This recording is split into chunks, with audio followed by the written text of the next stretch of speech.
Welcome to the Business Excellence for Managers podcast. This podcast is for you if you work in a company and have a management role with or without business excellence experience. Having worked for many years as a senior consultant and more than a decade and a half in large multinational corporations as Chief Quality Officer, I would like to share with you my experiences in business excellence. I know you're busy, so I will keep these weekly podcasts short and sweet. Once a month, you will hear about best practices and lessons learned from executives from around the world. I also included a free download with key learning nuggets and the recommended action points, so you can choose 1 to 2 of these points from the list, implement them, and see if you notice a difference. You will find a link to this freebie in the show notes. This podcast is sponsored by Wave Business Excellence Footprint, an environmentally friendly online training company that cares about your employees' development and your business performance. One of the frequently asked questions I get from managers is, who should I train? How many should I train? Is there a limit to the number of people that should be trained?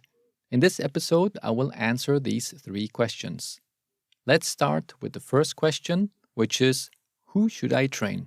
The answer is very simple but quite surprising. The first person you should train is yourself. As you learn more about business excellence and Lean Six Sigma, you'll get a clearer picture and you will have a better sense of who fits into that picture. On our website, www.wave-bef.com, in the header under the tab called Courses for Managers, you will find a course called Yellow Belt, which is also known as the Champion Training. This is a 3.5-hour online course in which I will explain you the key principles of Lean Six Sigma, the phases of a project and what your role and responsibility is when sponsoring a project and much more. This course will provide you with the basics. If you would like a more advanced course with a certification, we offer a 2-year certification program called Lean Six Sigma for Managers. It is a hybrid training where you receive online material and one-to-one coaching that includes specific milestones you should achieve. The important part, you will have measurable results in 5 measure pillars of your business, which are process efficiency, performance management, mindset and behaviors, organization and skills, and lastly, voice of the customer. Those are the 5 that you will see measurable results. Please feel free to contact my team if you are interested in this advanced program under contact@wave-bef.com. Once you have reinforced your basic knowledge, the next step is to look for innovators in your company. In my podcast number 2, called 4 Simple Steps to Reduce Resistance, I explain who they are. If you haven't heard that episode yet, I highly recommend putting it on your playlist. Here is a quick summary. I spoke about my experience where I noticed that roughly 10% of all employees are innovators who are eager to try new things, gadgets, programs, software, and initiatives. They are very inquisitive and love change. Then you have the second group called early adopters. They represent approximately 40% of the total staff. They like to see a few successes first before they come on board themselves. The third group is called late adopters. They also make up about 40% of all employees. This group of people is not easy to convince. They are not as curious about change and usually join in at the end once they have seen many measurable and positive results. Finally, we have a group called resistors, and they represent about 10% of the total number of employees. Of course, these percentages can vary from company to company depending on the company's culture, hiring process, and employees' previous experience. When you start with the Business Excellence program, I recommend starting with the innovators. Ask yourself and your team leaders to assess who the innovators are by answering these simple questions. Who on the team does not resist change? Who is the first to raise their hand when something needs to be implemented? Who has the latest gadgets, widgets, and software? Who is the most inquisitive one in the group? Who is hungry to learn?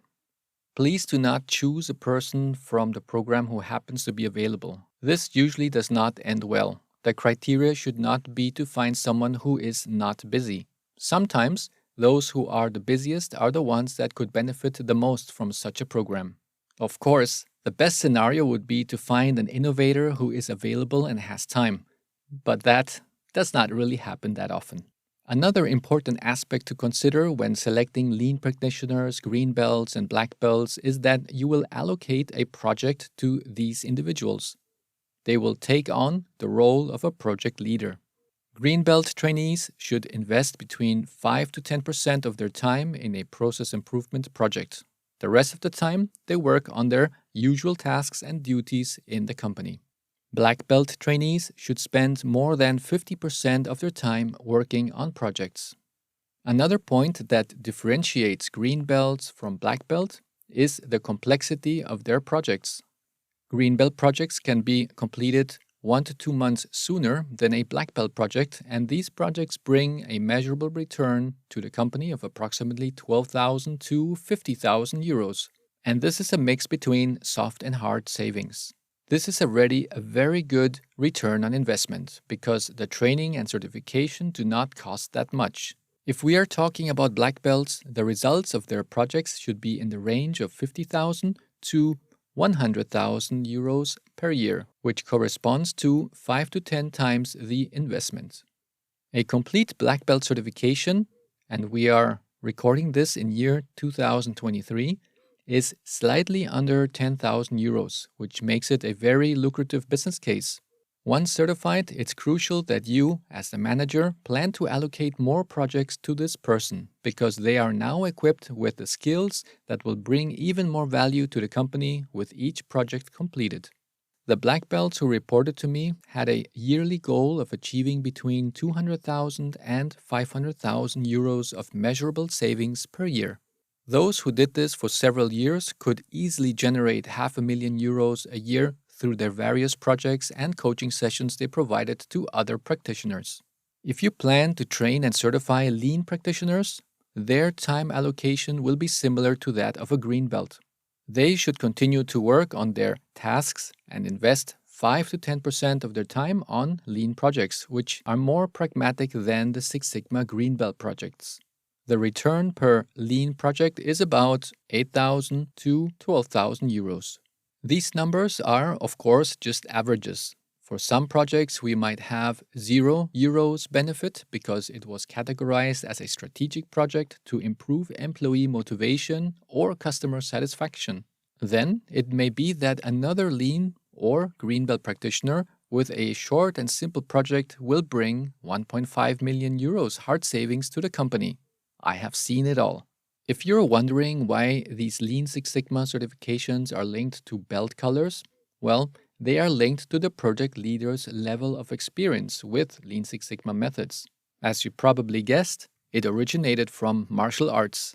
At first, they were created for fun, but later, the name stuck around and became permanent terminology for roles within the Six Sigma community. Even in the recruitment business, these are well-known job titles, especially when it pertains to the certified black belts and master black belts. If we're talking about the basic training, also known as the white belt training, then the answer is quite simple, because at some point of time it should be a requirement for everyone to participate in that course. In some companies, the white belt training is mandatory for everyone, and it is also part of the onboarding process for new employees. This puts everyone on the same page and should give them a general idea of the vision of the Business Excellence program and have the ability to speak the same language as others. Another question you should ask yourself is, to whom should I propose a development plan? This development plan can be created for anywhere between 1 to 5 years. Here is one example of some of my employees' development. They would spend the first year learning the lean methodology and becoming a certified lean practitioner. After 2 successful projects, this person can assess whether they enjoyed the journey so far. If they want to learn more, they can take part of the Six Sigma Green Belt training and certification, which can take another year. After 2 successful projects, this person can again evaluate if he or she still enjoys the journey and can then apply for the Six Sigma Black Belt certification, which will take again another year to accomplish. After completing 2 years as a black belt, this person can once again make the evaluation if they like it, and if so, they can become a tool master, a trainer, and a coach. They will be able to certify others in the organization. This is a prestigious role of a master black belt, which can again take 1 to 2 years to attain. If this person goes through all of these stages with no breaks or interruptions, then we already have an amazing career development that takes round about 5 to 6 years. As a master black belt, this person will be well known by management and the door is open to many other opportunities in the organization. In my personal case, I also made the journey from being an employee in operations department and afterwards I made my Lean Six Sigma career development and moved over to consulting business. I traveled to many countries around the world implementing Lean Six Sigma and later joined the board of directors of a multinational corporation where I had the opportunity to establish various departments and later became their chief quality officer.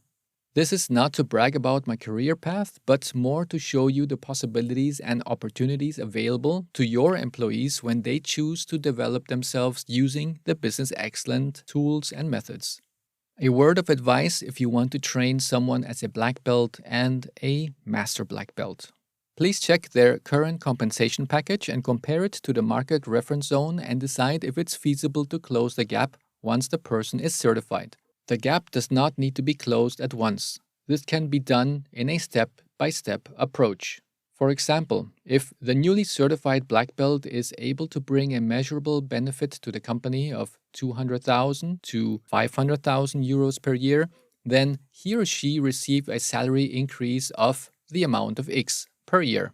You can then see how many years this person will need to deliver positive results until they are paid according to the market reference zone. Some employees are not so patient. If they don't hear about a development plan for their salary, it won't be long until they get a call from a recruiter or find a job that allows them to make up the difference by moving to another company. So if you want to avoid this scenario, it's essential to talk to them about their future plans right after their successful certification. If you can provide them with exciting projects where they feel they can bring value to the company and continue to develop their skills, then you have a good chance they will stay. But if they feel that they have nothing to lose where they are right now, they may decide to change company.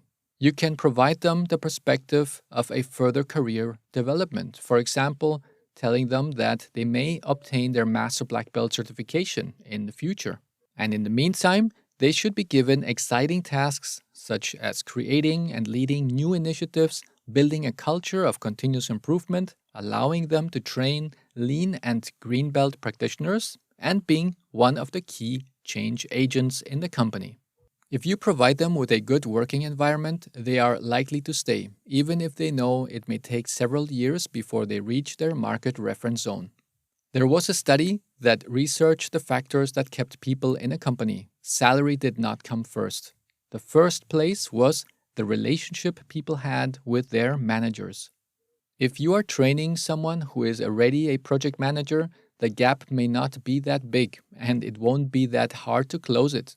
But if you are training someone who is, let's say, in operations and is at the beginning of the career path, then the gap may be much bigger. As mentioned earlier, another way to identify potential lean practitioners, green belts, and black belts for courses would be to check if the company already has a high performer program.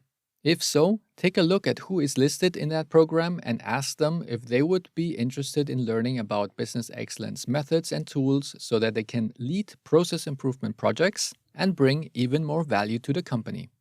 What has always been valuable to the top performers in the companies I've worked for is that they had the luxury of having a coach to guide them step by step. I use the same model today in the certification programs offered by Wave Academy. If a high performance program does not exist in your company, you can meet with the head of HR and brainstorm about the pros and cons of establishing such a program in the company. If they are interested, you can use the Lean Six Sigma career plan I mentioned as a starting point for the high performance program. In the show notes, you will find an overview of this development plan that you can download. This program is designed for the company's future leaders, and it is a valuable asset for them to understand how business excellence works. If your HR department does not think this is the right time to start a high performance program, then it's time to ask yourself, who are the top performers in your area of responsibility? As a freebie, you will find an Excel sheet with a trainee selection matrix for Lean Six Sigma courses. Here you can put the names of the potential candidates in each column and rate how they score on 10 basic questions. A score of 1 means it's very low, and a score of 10 means it's very high. Finally, add them all up and see who received the highest scores. In this trainee selection matrix, question number 1 is, does the person follow and live the company's values? This is important because it may happen that an employee achieves or even exceeds their goals but has done it so without following the company's values. A company's culture lives by what its employees live by. If management allows employees to break the rules of the company values, then that becomes the company culture. If you're going to promote someone, don't just look at their performance, but also the way they behave and whether they are in line with the organization's values. Question number 2. Does this person lead by example? Is he or she a role model for others? Question number 3. Evaluate whether he or she is motivated to grow and advance within the company. It's important to know that not everyone has the desire to become a manager or perform leadership roles with high responsibilities. Some people are happy working on processes they feel comfortable with, do a good job, and get out of the office on time. Such an employee may have no desire for big changes. They simply like the predictability of their current situation. While on the other side, you have individuals who constantly need to learn new things and achieve bigger goals. Question number 4. Does this person have or can develop to have a good interpersonal and communication skills and has the ability to feel empathy? Many times I have noticed that if someone is a good communicator, they may also have the sensitivity to be empathetic to others. That is, they feel the pains and the problems of others. They can put themselves into other people's shoes and see the world through their eyes. This is a very important superpower that a Lean Six Sigma project leader should possess. Question number 5. Does this person have the potential to become a future leader? This is solely your gut feeling when looking forward. Question number 6. Is he or she well perceived by his or her co-workers and peers and by managers? Question number 7. Do they have a positive attitude?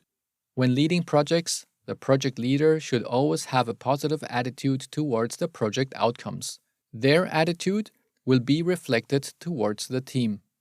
If you would choose a project leader who is pessimistic about every project outcome, this will also be reflected to the rest of the project team. And of course, it will be reflected in the end result of the project. Question number 8. Do they radiate energy? It is important to radiate energy and motivate others to cooperate and collaborate on projects. It is like a supercharger. The more energy and passion trainee reflects, the more he or she will amplify the energy to the project team, which in return will also give back the feeling of being energized to the project leader. Energy creates more energy. Please do not think that you need to find a person who is all jumpy and loud. You can also find people who radiate a good amount of energy while still being calm and speak in a low tone of voice. Question number 9. Do they have difficulties with the current processes? If you identify an employee who is known for being unhappy with the current process and work environment, it may be a good idea to give them the tools and skills to do something about it. The good part? You will have already a project that can be allocated to them, they know the pain points, and they have the motivation to solve the problem. Question number 10. Do they speak other languages that could help them communicate within the company? If you are based in a country where English is not the local language, then it is an advantage to know English as well, especially in multinational corporations. where English is usually the common language. This will make it easier to work on project documentation and when working to replicate best practices across the organization. Once we are able to solve one problem in a particular country, then we send that project leader to other countries to solve the same process problems using same solutions. Languages always open many doors and break many barriers. Now, let's summarize with some do's and don'ts. Do number 1. Do take part of a training, at least the basic training called Yellow Belt. Number 2. Do have a meeting with your potential trainees to discuss about the training. Number 3. State the potential for a development plan that can be stretched out for several years with a possibility to stop the program whenever they feel it's not the right fit for them. Not everyone was born to be a project leader. Do number 4. If you are training a black belt, check the market reference zone and see how you can motivate this person in case their current compensation package is not close to the market reference zone. You can use some of the techniques I mentioned earlier, or even add some small perks that might be of interest to that person. Do number 5. Include Lean Six Sigma goals into their mid-year and year-end review goals. Number 6. Directly ask the potential candidates if they are motivated to attend such a training. They should not feel as if they're obliged to take part of the training just because they were sent there by their manager who thinks it was a good idea. Number 7. Do give them the chance to gather more information about Lean Six Sigma before they commit. They could, for example, take part of a basic training. And now let's look at a couple of don'ts. Don't just pick someone who happens to have time availability. Number 2. Don't choose a person by their age or seniority. Look at my own experience, as I was the youngest in the program at that time. I was only 6 months in the company and I participated in these courses because my manager and I believed it was the right fit. Number 3. Don't only choose those who are already project managers, because other employees might also have great potential and they might be sitting in gold mines in other areas of the organization. Consider selecting a diverse group of employees, including those from different departments, levels of the organization, and with different backgrounds and perspectives. You can choose the projects for your business area first and then allocate it to the right person, or find the right person for the course and then identify a good project that fits to them. Both versions are good and have their pros and cons. I have seen good success in both models. I once had a person from the finance department attend the Green Belt course who was responsible for issuing the invoices in the company. When she got selected and she also thought it was a good idea to take part of this training, then we asked her if she had any ideas for a project to use for her training and certification. She had a feeling that some of the services delivered by operations department were not being billed because not all services were properly linked to her financial system. This was later confirmed during her project, and we asked the IT department if they can generate the link between a specific service to the accounting system.